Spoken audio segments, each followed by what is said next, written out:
students, how are you? I hope you are enjoying your holidays at home with your families. Is it? Okay, first of all, I would like to congratulate you for your result. This is my first class. In this session, today I am going to teach you the first chapter of science, that is nutrition in plants. I prepared a PPT PowerPoint presentation for you for this chapter, and now I am going to explain each slide, right? Please do concentrate. First of all, the introduction. What is nutrients and nutrition? We have already learned that carbohydrates, proteins, fats, vitamins and minerals are components of food. These components of food are necessary for our body and are called nutrients. The nutrients enable living organisms to build their bodies, to grow, to repair damaged parts of their bodies, and provide the energy to carry out the life processes. These things you have already learned in class 6, right? So, nutrition is the mode of taking food by an organism and its utilization by the body, right? Going to the next slide. Now, mode of nutrition in plants. We, the animals, including human beings, we depend upon the plants mainly for our food, right? But plants, how do they get their food? Mainly two modes of nutrition we can see. Here it is explained. Plants are the only organisms that can prepare food for themselves by using water, carbon dioxide and minerals. The mode of nutrition in which organisms make food themselves from simple substances is called autotrophic nutrition. Auto means self and trophos means nourishment. Therefore, plants are called autotrophs because they can prepare their own food. Right? Then the other mode is animals and most other organisms take in ready-made food prepared by the plants.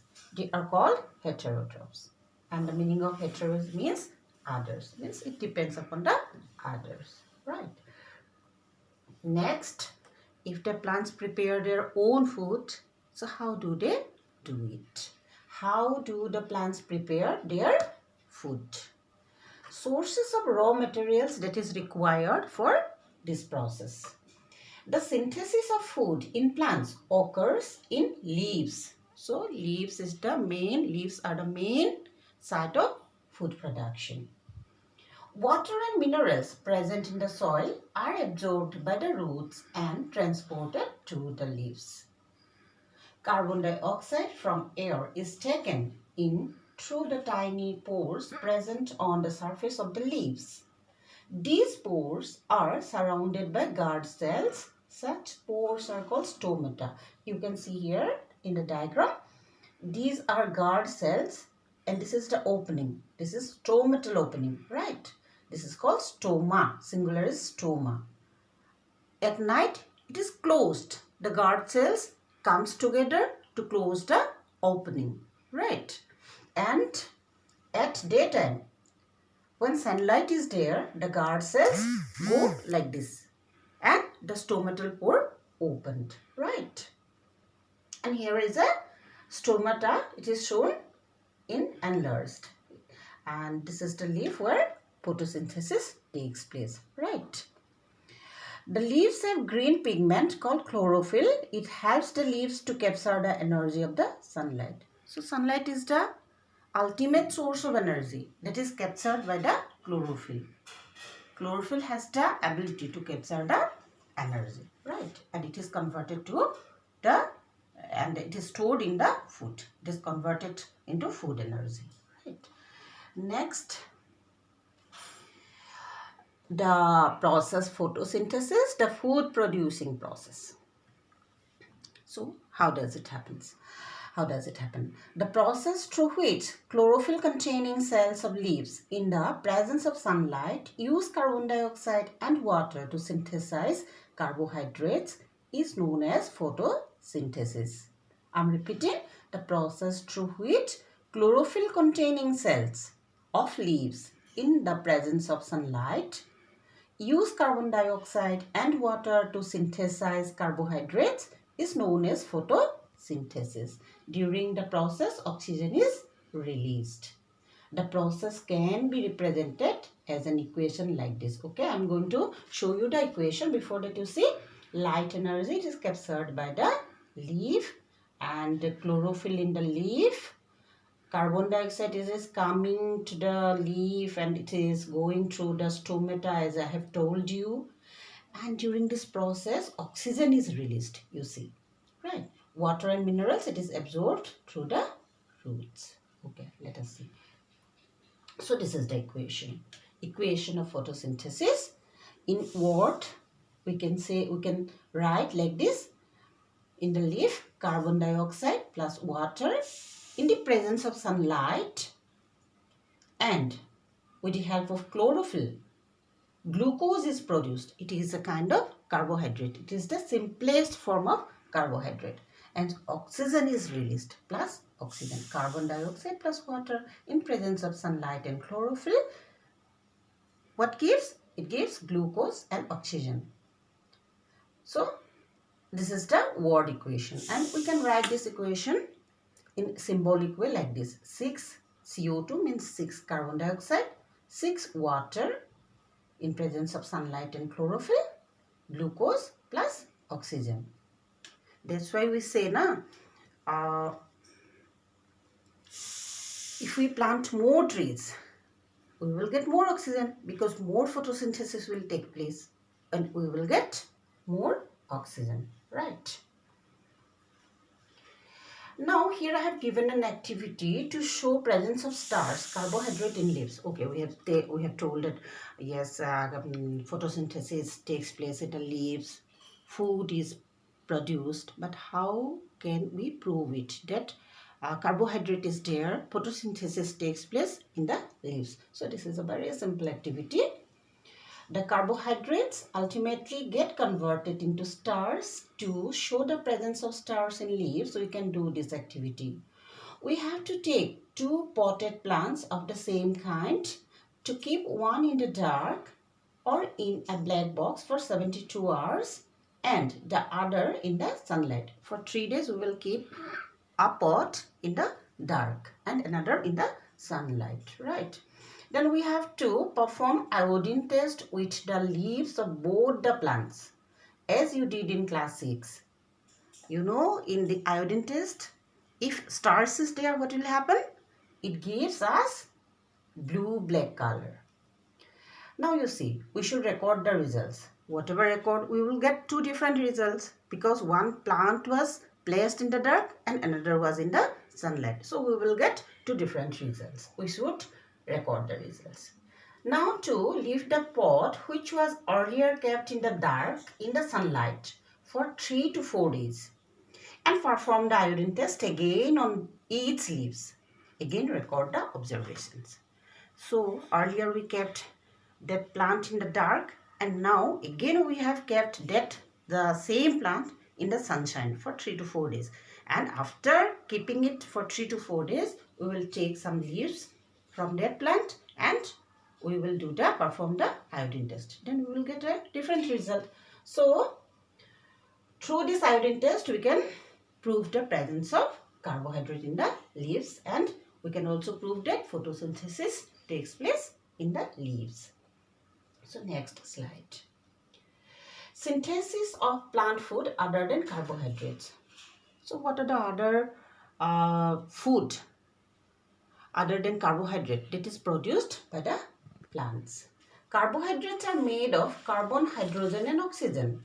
These are used to synthesize other components of food such as proteins and fats. To synthesize protein, plants use nitrogen absorbed from the soil with water along with carbon, hydrogen and oxygen. So in the carbohydrate, we will get only carbon, hydrogen and oxygen. These three molecular present in the in carbohydrate, but in protein, for synthesis of protein, nitrogen is also required. So the plant, from where it get nitrogen, it is absorbed from the soil. The nitrogen present in the air directly, the plant cannot use it. Okay, so protein is synthesized, and along with that, fats are also synthesized. Now I have already told you two main kind of mode of nutrition is there: autotrophs and heterotrophs. We have already learned about the autotrophic nutrition. Then what are the other modes of nutrition of plants? It is heterotrophic nutrition. Okay, let us see. Most of the plants have green pigment called chlorophyll and can make their own food. Some plants do not have chlorophyll and cannot synthesize their own food and are known as heterotrophic plants. This type of nutrition can be categorized into the following types. Number one is parasitic mode of nutrition. In parasitic mode of nutrition, plants depend on other plants or animals for their nourishment.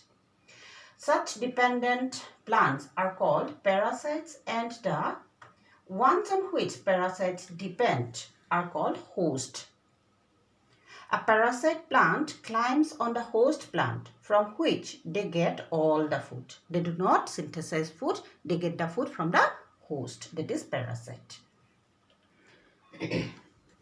The host does not get any benefit from the parasite. Some examples of parasites are Cuscuta, a casbell is the local name, and Cassita, a marble. Some animals, hookworms, tapeworms, leeches, etc. These are parasites. Parasites are sometimes so harmful to the host that the host plant or animal may die, right? Then another kind of heterotrophic nutrition is insectivorous mode.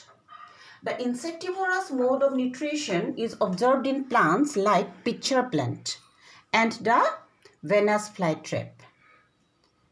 These type of plants purely depend on other insects and small animals for their nutrition.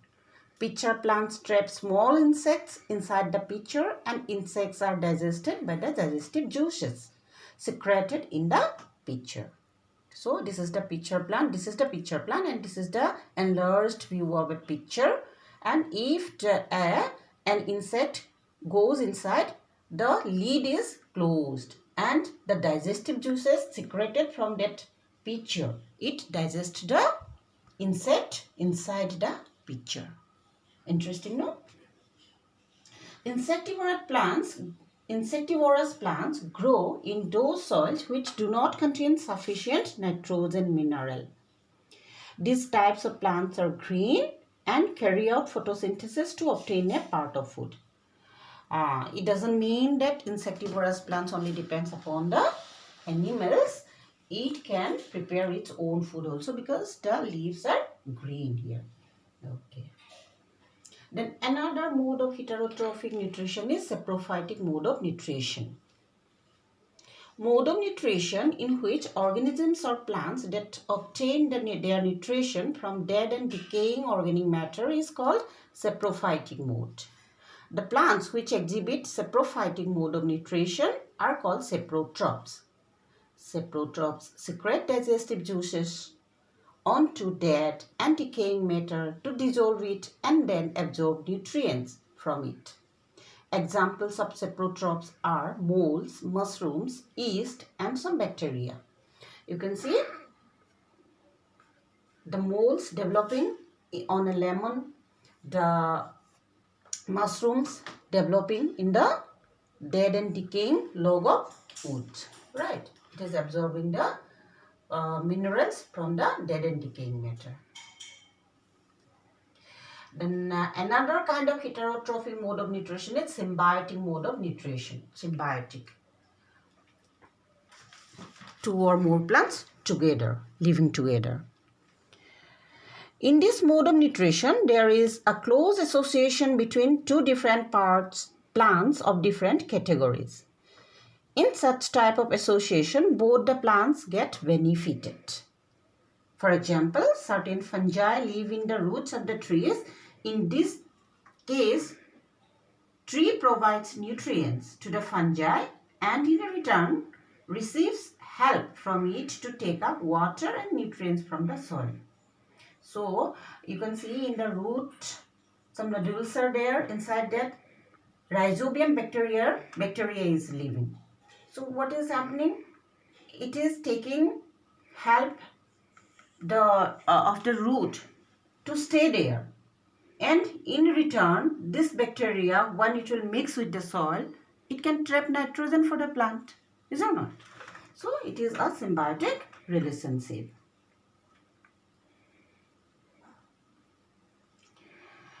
How nutrients are replenished in the soil? Now the problem is that every time plants are getting the nutrients from the soil, minerals taking along with the water. So how it is replenished?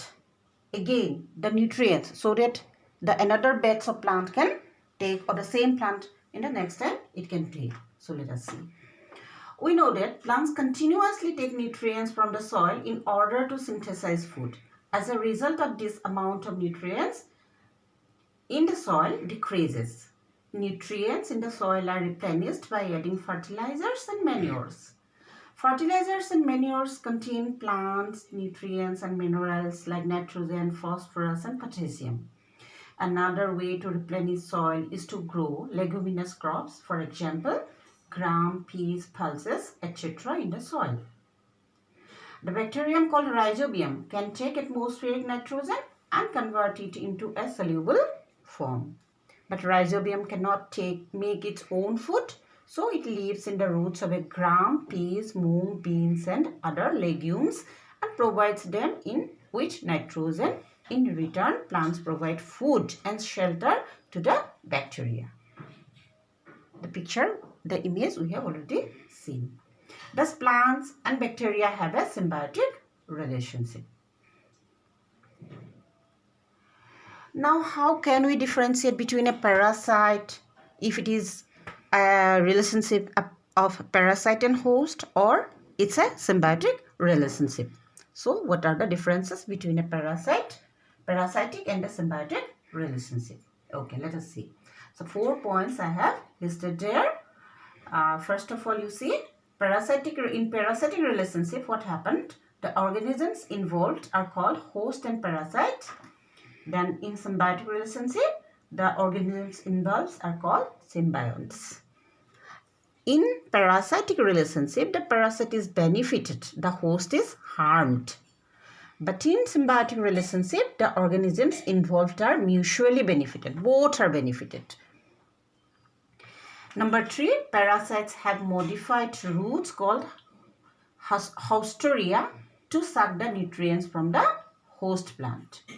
But in symbiotic relationship, no special structure are used. Number 4, some parasites may make the host completely devoid of nutrients. But in symbiotic relationship, amongst symbionts, one of the organisms provides nutrients while the other provides protection or benefits. Right? Clear? Okay. So this is the content what we have had to learn in this chapter. And I will request you to see the video at least twice or thrice. Now I have given you some worksheet here. One worksheet here for 2 pages. You can see I'm not going to read it out. Along with this video, I'm going to provide you the PPT, PowerPoint presentation. You can see it again and again. So, and you will write it down in your notebooks, right? After that, I have given you the question bank. Here in 2 pages, 22 questions are there. You see the PPT and you write the questions and answers in your notebooks. When the school will reopen, I will check it in the class. Okay? So again, I will request you to see the video at least twice or thrice. right? So thank you. Stay at home, stay safe. I will meet you in my next video. Thank you.